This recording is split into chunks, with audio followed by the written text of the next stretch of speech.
반드시 우리 인생에 있어서 꼭 빼야 할 것, 꼭 줄여야 할 것, 꼭 없애야 할 것이 있는데 그것은 바로 죄입니다.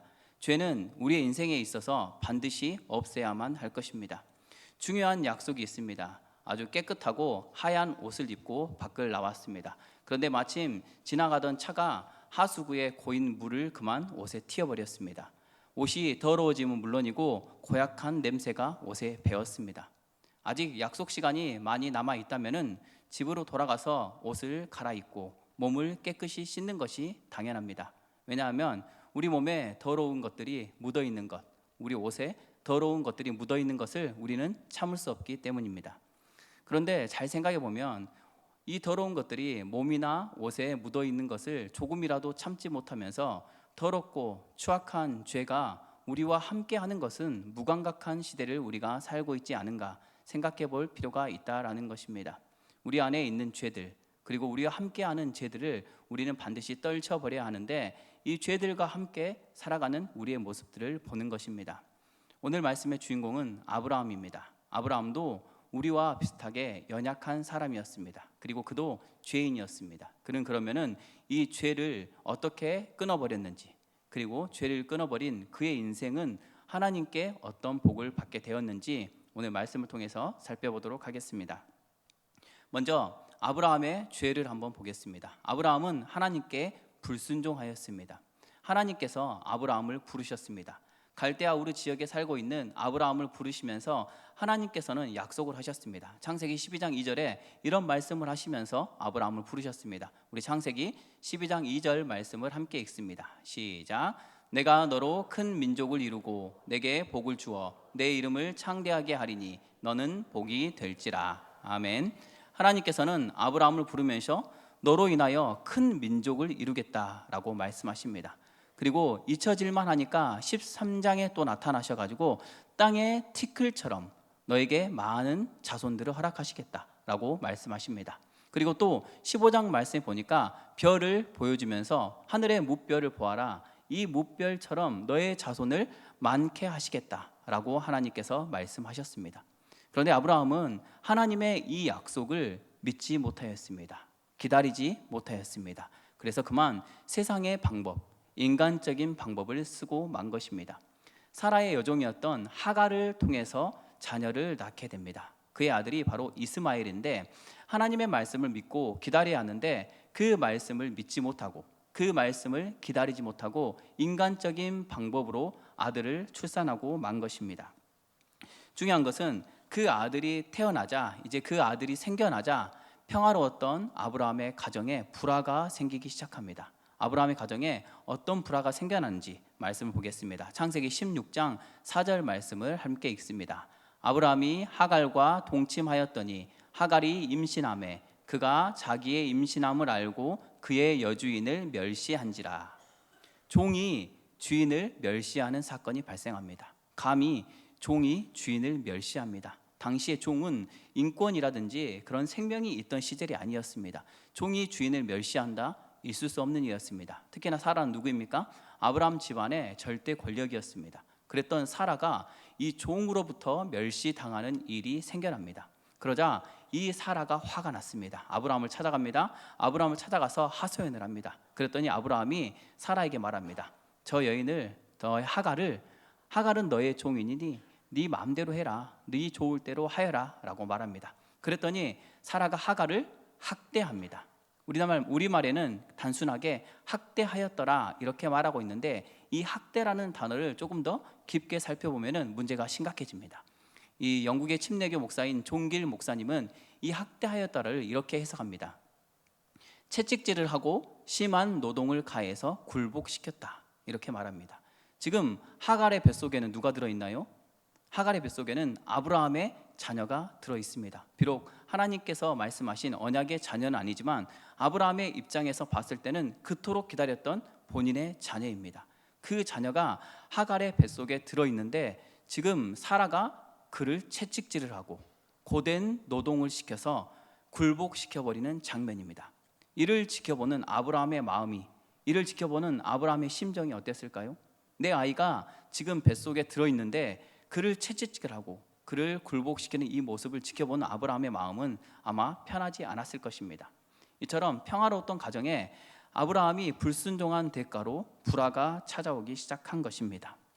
그러나 하나님의 사자가 도망갔던 하갈을 찾아가고 그를 설득시켜서 다시 하갈이 아브라함의 집으로 돌아옵니다. 그리고 아브라함이 86세 때 이스마엘이 출생됩니다. 이스마엘이 자녀가 드디어 나오기 시작하고 그리고 특별한 일 없이 평범한 일생을 살아가기 시작합니다. 그리고 드디어 하나님께서 약속하셨던 자녀, 그 자녀 이삭이 이제 생겨납니다. 이삭이 생겨나고 우리가 오늘 읽었던 말씀이 됩니다. 우리가 오늘 읽었던 말씀, 우리 창세기 21장 8절 9절 말씀을 함께 읽어보도록 하겠습니다. 함께 읽습니다. 시작. 아이가 자라매 젖을 떼고 이삭이 젖을 떼는 날에 아브라함이 큰 잔치를 베풀었더라. 사라가 본즉 아브라함의 아들 애굽 여인 하갈의 아들이 이삭을 놀리는지라. 지금 이삭이 젖을 떼는 날입니다. 유대인들은 평균적으로 약 3년 정도 젖을 물렸다고 합니다. 이 젖을 떼는 날은 우리나라 정서로 보면은 돌잔치나 백일잔치 같은 개념입니다. 그러니까 이제 아이가 죽지 않고 건강하게 자랄 것이다 라는 것입니다.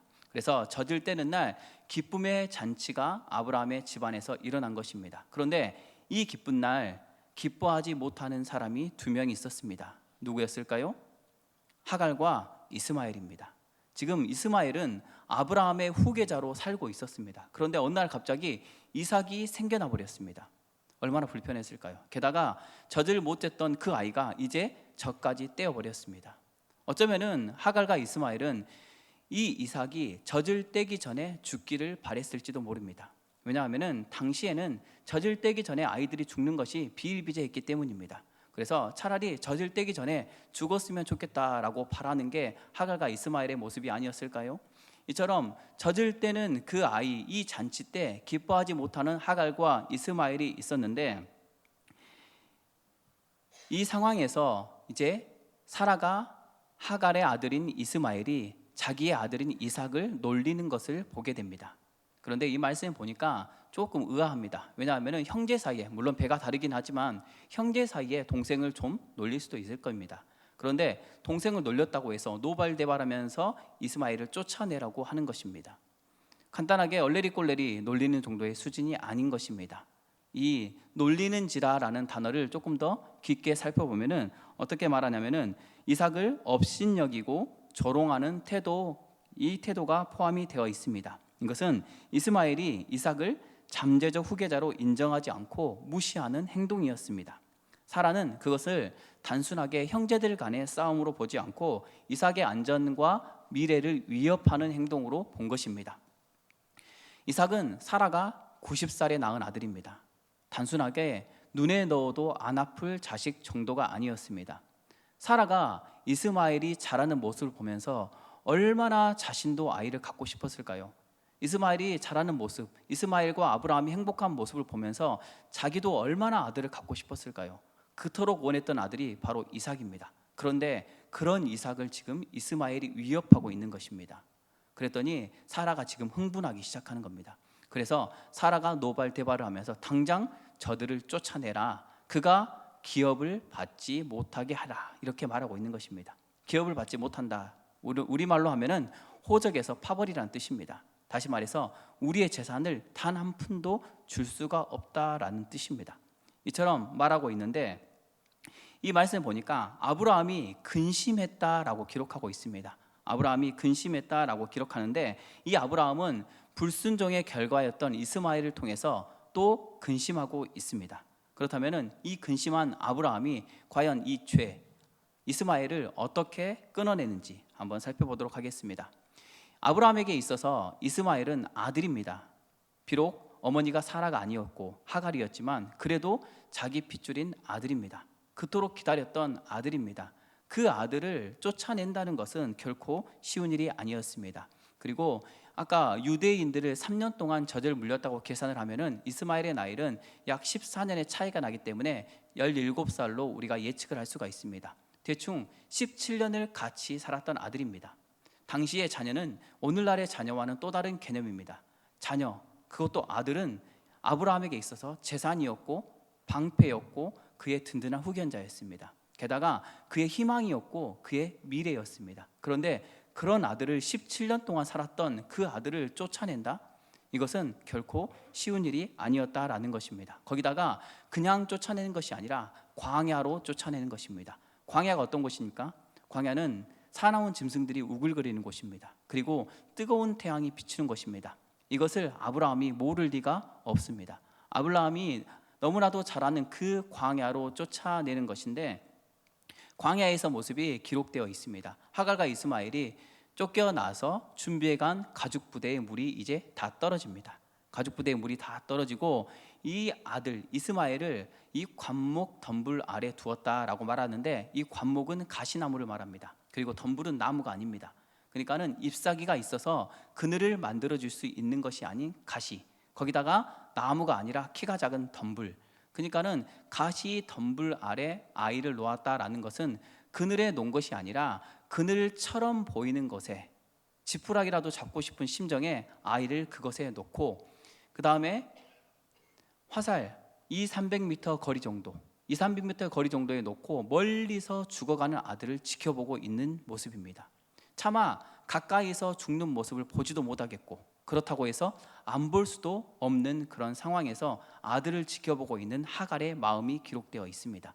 중요한 것은 아브라함이 이 모습을 모를 리가 없는 것입니다. 광야가 어떤 곳인지 너무나도 잘 알고 있는 것이 바로 아브라함이었다라는 것이죠. 그런데 중요한 것은 아브라함은 과감하게 결단했습니다. 하나님께 불순종한 결과였던 이스마엘을 이제는 하나님의 명령에 따라서 내보냅니다. 오늘 본문 12절과 13절을 우리 함께 읽도록 하겠습니다. 시작. 하나님이 근심하지 말고 사라가 내게 이른 말을 다 들으라. 이삭에게서 나는 자라야 내 씨라 부를 것이니라. 그러나 여종의 아들도 내 씨니 내가 그로 한 민족을 이루게 하리라 하신지라. 아멘. 하나님께서 근심하지 말라라고 말합니다. 근심하지 말고 보내라라고 말하고 있습니다. 아브라함은 그 하나님의 말씀에 이제 과감하게 결정을 내립니다. 광야가 어떤 곳인지, 광야에서 무슨 일이 일어나는지 충분히 잘 알고 있는 아브라함은 하나님의 말씀에 이제 결단하게 된 것입니다. 죄를 끊어내는 것은 결단이 필요합니다. 지금까지 내 습관과 내 삶과 내 생각과 내 고집을 버리는 것이 죄를 끊어내는 것입니다. 여러분, 죄를 끊어내는 것이 단순하게 내가 이제 죄를 짓지 말아야겠다, 나는 이제 죄를 안 짓고 살아야겠다 라고 생각한다고 해서 죄가 쉽게 끊어지는 것이 아닙니다. 죄를 끊는 것은 사랑하는 아들을 광야로 쫓아내는 것만큼 힘든 것이 바로 죄를 끊어내는 것입니다. 내 살을 후벼 파고 내 뼈를 깎아내는 고통이 있는 것이 죄를 끊어내는 것입니다. 서두에 말씀드린 것처럼 우리는 죄를 너무 무감각하게 생각하면서 살아가고 있습니다. 죄를 지으면서도 아무렇지도 않게 더러운 옷은 바로바로 갈아입고 더러운 것이 묻으면 바로바로 씻으면서도 더러운 죄, 추악한 죄들이 우리와 함께함에도 불구하고 우리는 아무 감각 없이 죄와 함께 살아가고 있는 우리의 모습들을 본다라는 것입니다. 세상과 하나님의 법을 반쯤 담궈놓고 사는 것입니다. 왜냐하면 불안하기 때문에 그렇습니다. 주의를 좀 어겨가면서 공부를 하지 않으면 시험에 떨어질 것 같습니다. 주의를 좀 어겨가면서 사업을 하지 않으면 사업에 실패할 것 같습니다. 세상 법을 다 지키면 사업이 안 될 것 같고 장사가 좀 안 될 것 같고 모든 것을 다 이기면서 하면 잘 안 될 것 같아서 우리는 차마 하나님의 법을 다 지키지 못하는 것입니다. 그런데 성경은 분명히 말하고 있습니다. 육신의 정욕과 안목의 정욕과 이생의 자랑은 모두 다 세상으로부터 온 것이다, 이렇게 말씀합니다. 아브라함은 하나님의 말씀을 듣고 확실하게 끊어냅니다. 우리 창세기 21장 14절 말씀을 함께 읽습니다. 시작. 아브라함이 아침에 일찍이 일어나 떡과 물 한 가죽 부대를 가져다가 하갈의 어깨에 메워주고 그 아이를 데리고 가게 하니 하갈이 나가서 브엘세바 광야에서 방황하더니. 하갈과 그 아들을 과감하게 쫓아냅니다. 얼마나 가슴이 미어졌을까요? 17년을 함께하는 아들입니다. 그 아들을 쫓아내면서, 그리고 광야 생활이 눈에 선하듯 보이는 그 광야로 쫓아낼 때 얼마나 가슴이 미어졌을까요? 살을 도려내고 뼈를 깎는 고통이었지만 이제는 하나님 앞에 내가 실수하지 않겠다, 전에 내가 실수해서 이렇게 고통을 당했지만 이제는 하나님 말씀에 순종하겠다라고 과감하게 결단하면서 이스마엘을 쫓아낸 것입니다. 우리가 과감하게 죄를 끊어내지 못하는 여러 가지 이유가 있는데 큰일 날까 봐 그렇습니다. 지금까지 내 인생에 있어서 계속 해왔던 것이 하지 않으면 큰일 날까 봐 시도조차 하지 않은 것입니다.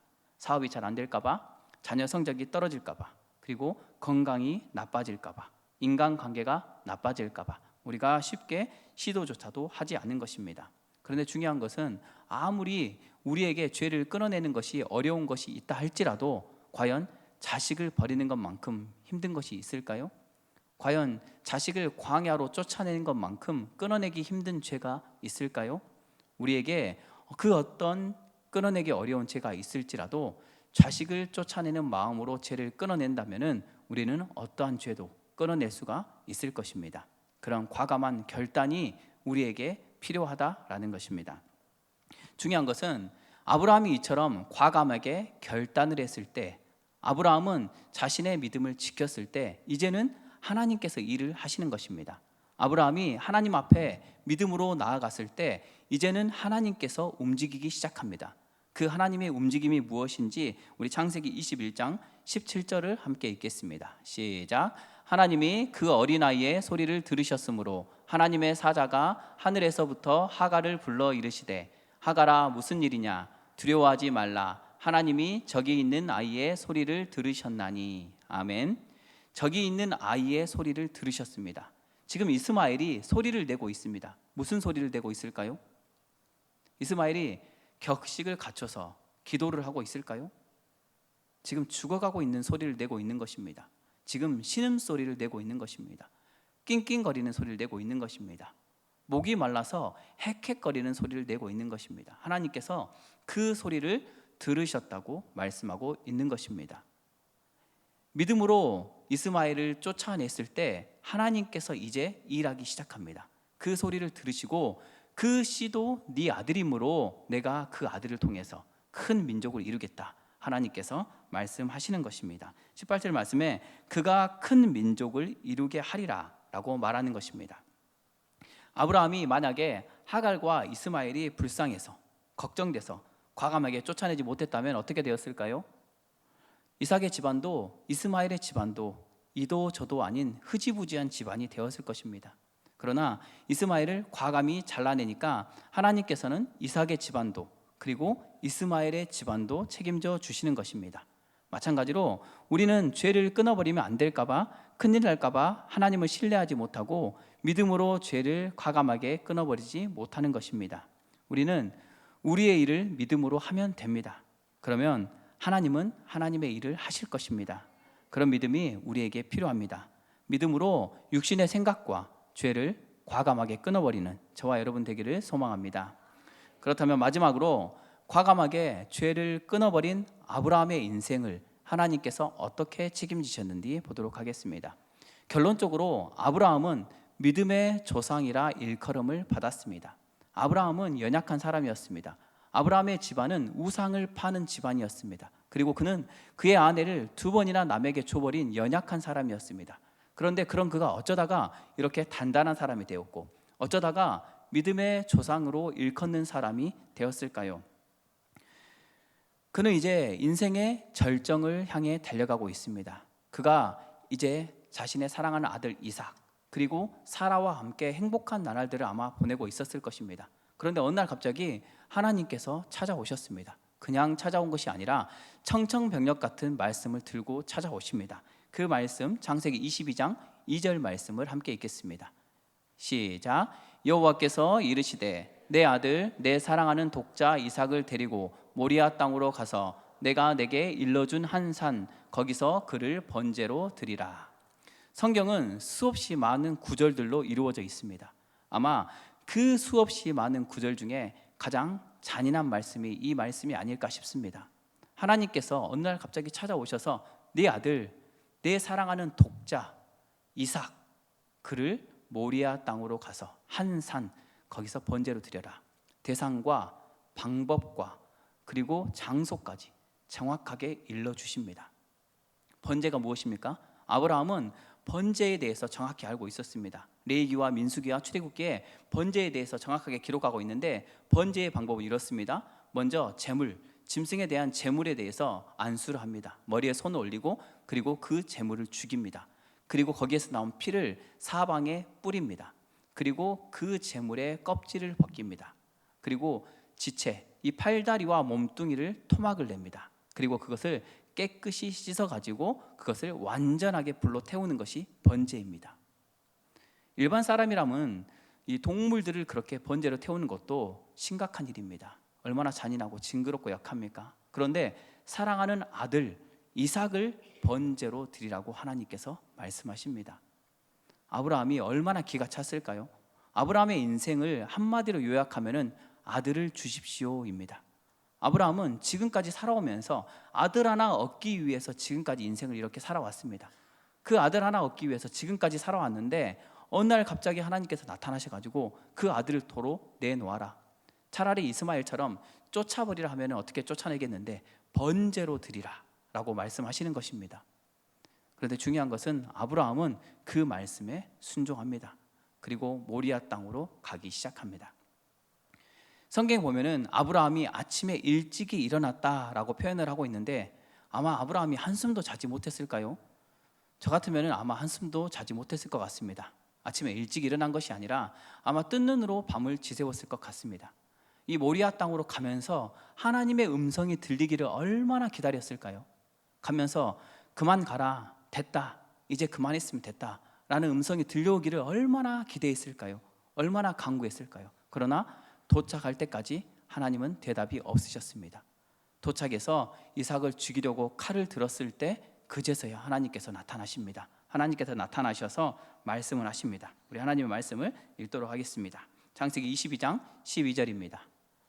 함께 읽습니다. 시작. 사자가 이르시되 그 아이에게 내 손을 대지 말라. 그에게 아무 일도 하지 말라. 내가 내 아들 내 독자까지도 내게 아끼지 아니하였으니 내가 이제야 네가 하나님을 경외하는 줄을 아노라. 아멘. 아브라함이 보기 좋게 하나님의 시험을 통과합니다. 나약했던 아브라함이 이처럼 엄청난 시험에 통과할 수 있었던 이유는 그가 불순종의 죄를 과감하게 끊어버렸기 때문입니다. 그리고 그를 통해서 그의 신앙이, 그의 믿음이 날로 자라났기 때문입니다. 그가 죄의 결과를, 불순종의 결과를 아직까지 끌고 왔다면 그는 아마 이 엄청난 시험을 이겨내지 못했을 것입니다. 그리고 결과론적으로 봤을 때 믿음의 조상이라고 일컬음을 받는 일도 없었을 것입니다.